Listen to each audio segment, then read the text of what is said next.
는 워싱턴 정치권 내에서 이번 한 주 동안 다뤄질 이슈와 현안들을 종합해보는 시간을 갖습니다. 전화에는 저희 워싱턴 한면택 특파원이 연결되어 있는데요. 한 특파원 안녕하십니까? 네, 안녕하십니까. 워싱턴입니다. 네. 자, 이 바이든 대통령의 코로나9 패키지가 오늘부터 연방의회에서 다뤄지기 시작할 텐데 이 공화당 상원의원 10명이 지금 타협안을 제시했었습니다. 사실상 근데 네. 즉각 일축당하고 말았네요.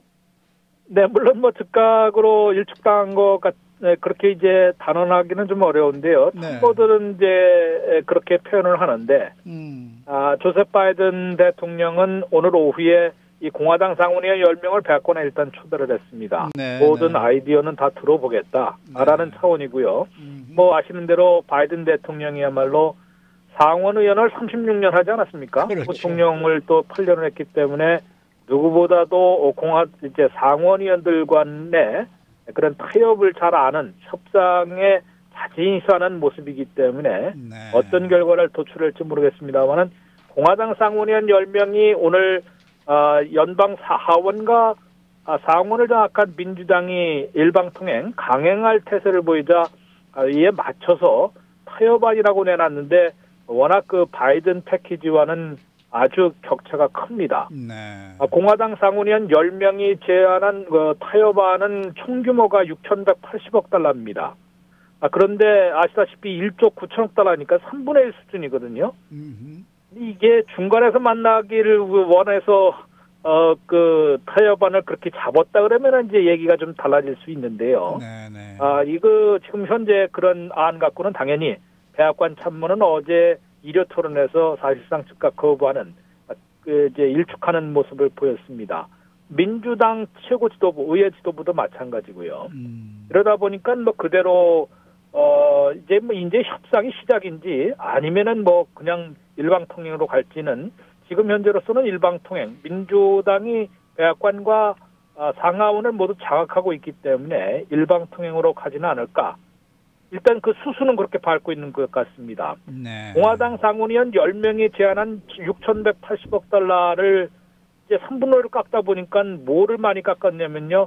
직접지원금의 그 대상, 1,400달러씩 주는 그 지원 대상을 대폭 줄였습니다. 네네.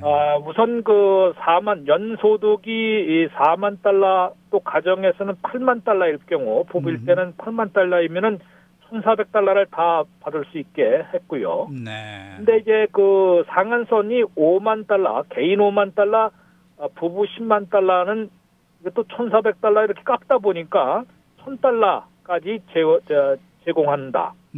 그 이상은 이제 안 준다는 얘기가 돼 있고요. 근데 네. 현재 모두 알다시피 개인 7만 5천 달러에다가 15만 달러 아니겠습니까? 그렇죠. 그러다 보니까 페이스아웃도 있는데 상당히 그 좁혀지는 것, 줄어드는 것이고요. 네. 이렇게 이제 제안을 한 논리적으로는 좀 뭐 이해가 되는 없는 분이 이해가 되는 부분도 있어 보입니다. 왜냐하면 이제 경제 분석가들이요, 5만 달러에서 10만 달러 이 소득계층이 이 지원금, 현금 지원금을 받으면은 곧바로 쓴다고 합니다. 그렇기 때문에 이제 경제 기여에 경제 회생에 다시 이제 기여하는 그런 계층이기 때문에 그렇게 줘야지. 좀 돈 여유가 있는 사람들한테 줘봤자 이제 주머니에 들어가면 나오지 않는다는 얘기겠죠. 뭐 그만큼 그 여유가 있어서 그냥 챙겨놓기 때문에 경기부양 효과가 없으니 공화당이 또 이런 주장하는 거 보면 참 그것도 좀 아이러니인데요. 하여튼 공화당 상원의원 10명이 이제 그런 주장을 내놨고, 실업수당도 지금 바이든 패키지에서는 400달러로 300달러에서 100달러로 올리고 9월 30일까지 연장하자라는 내용을 담고 있는데 300달러 그대로 6월 30일까지만 연장하는 걸로 돼 있습니다. 네. 이런 것으로 볼 때 이제 워낙 그 규모가 차이가 크기 때문에, 그렇죠. 브라이언 디스라는 그 백악관 국가경제위원회 국장이 있거든요. 레디 쿠들러 그 자리에 있던 분인데 이분 굉장히 젊은 사람입니다만 어제 CNN과 이렇게 토론해서 그야말로 이 대통령은 코로나 사태와 경제난을 지금 동시에 대처해야 하는데 여기에 반드시 필요한 필수 요소나 이제 타이밍이 매우 중요하지 않습니까? 그러다 보니까 시기에 대해서는 타협할 수가 없다. 이렇게 이제 못을 박은 것으로 볼 때 공화당 상원의원이 일단 던졌지만은 그걸 뭐 그대로 수용해서 이제 받아들이지는 못한다는 그런 입장을 밝혔습니다. 네. 아니 실업수당을 만약에 400달러로 한 주에 올려서 400달러로 받아도 4,416 한 달에 1,600달러거든요. LA 지역 같으면 아파트 렌트비도 안 되는 돈이란 말입니다. 네. 그런가 하면은 또 뭐 네. 실업수당 이외에도 이제 뭐 여러 가지 바이든 패키지에서는 이제 그래서 직접 현금 지원도 좀 있는 거고요. 네. 또 이제 자녀들이 있는 가정에는 차일드 텍스 크레딧을 이제 대폭 올리도록 되어 있습니다. 물론 그건 일시불로 주는 게 아니라 세금 보고를 해서 적용을 하면은 리펀드도 받을 수 있는 것이고요. 네. 뭐 이렇게 이제 얘기를 하는데 이 바이든 쪽에서 얘기는 당연히 그렇습니다. 지금 1조 9천억 달러도 이 공화당 상원이 한 10여 명을 끌어들이기 위해서 갖춘 것이고 그래서 2,000달러를 주겠다고 얘기했다가 1,400달러, 지난번 600달러 플러스 1,400달러로 한 거 아니겠습니까? 그런데 이거를 또 실업수당도 600달러 환원하자고 얘기하는 민주당 의원들이 대다수인데 수당 600달러를 이제 100달러만 올려서 400달러로 대신에 이제 9월 말까지 지금 3월 14일이면 끝나거든요. 지금 네. 있는 것도. 네.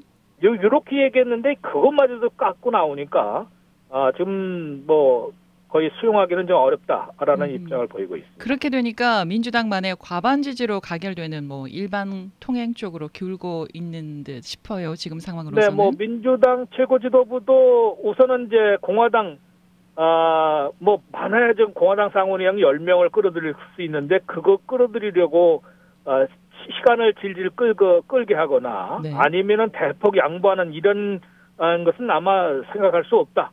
라면서 미리 쐐기를 받기 때문에 이 예산 공화당의 특히 이제 하원은 뭐 어차피 과반수의 지지로 다수당인 그 민주당이 마음대로 그 아무 때나 가결할 수 있거든요. 예. 문제가 이제 상원 아니겠습니까? 네. 상원인데 50대 50이고 지금 해리스 부통령이 캐스팅 보트를 해서 51대 50으로 가결할 수 있는데 이 상원에는 60표 장벽이라는 게 있습니다. 필리버스터, 의사진행 방해를 한 명이라도 하면은 60명의 지지가 있어야 되는데 이 필리버스터 60표 장벽은 그대로 유지하기로 척슈머 상원 대표와 이제 미치 매커널 상원 대표가 합의를 했거든요. 네. 그러면은 뭐 이건 뭐 날아가는 거 아니냐? 그런데 한 가지 방법이 있습니다. 예산 조정 룰이라는 게 있는데요. 예산 같은 경우는 필리버스터 걸어갖고 다급하게 돈을 투입을 해야 하는데 못하고 질질 시간만 끌면 안 되지 않습니까? 그렇죠. 이러다 보니까 예산 조정 룰을 발동을 하면은 51표, 즉 단순 과반수로 이제 가결할 수 있는 그런 그 룰이 있습니다. 이것을 발동하겠다는 것이고요. 이를 위해서 연방 하원은 필요 없는데도 이런 상원을 겨냥해서 연방 하원과 상원에서 이번 주부터 예산 결의안을 먼저 이제 가결을 하게 됩니다. 그것도 뭐 과반수의 지지로 가결하는 것이니까 뭐 당연히 하고요. 그거 다음에 하면은 이제 예산 조정 룰이라는 것을 발동하게 되면은 60표, 상원에서 60표 지지가 아니라 51표 지지로도 가결할 수가 있습니다.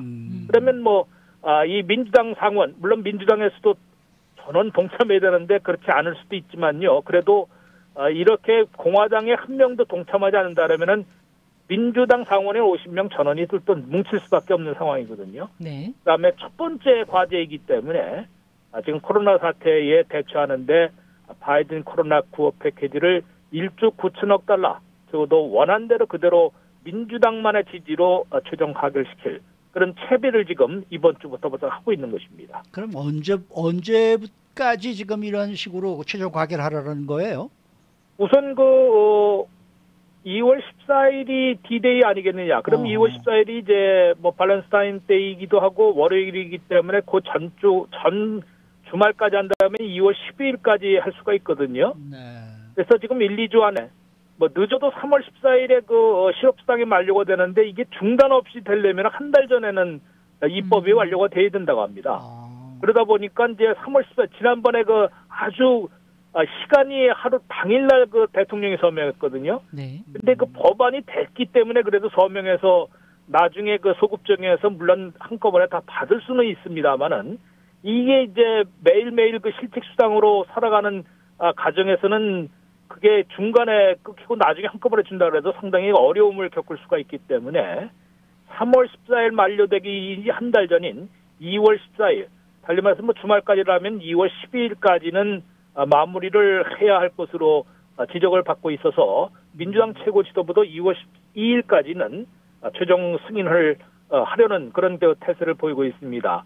왜냐하면 이제 그때 또 한 가지 문제가 되는 게 바로 2월 9일부터 트럼프 상원 탄핵 재판이 열리지 않습니까? 네, 그렇죠. 상원 탄핵 재판이 열리면은 또 잘못하면은 모조리 다른 데로 이른바 탄핵 블랙홀에 빠져들 수 있는데 지금은 뭐 예전 같지는 않았고요. 퇴임한 대통령이고 사실 또 공화당 상원의원들 5명밖에는 동참하지는 않고 있기 때문에 그것이 부결될, 즉 무죄 판결 나올 가능성이 뭐 자명하다 보니까 이렇게 민주당 최고 지도부가 그거에는 신경을 별로 안 쓰는 것 같습니다. 달리 말해서 이제 예산 조정으로 51표로 가결할 수 있으니까 2월 12일까지는 아마 최종 마무리하지 않을까라고 예상이 되고 있습니다. 네, 네. 오늘 말씀 잘 들었습니다. 네, 고맙습니다. 네.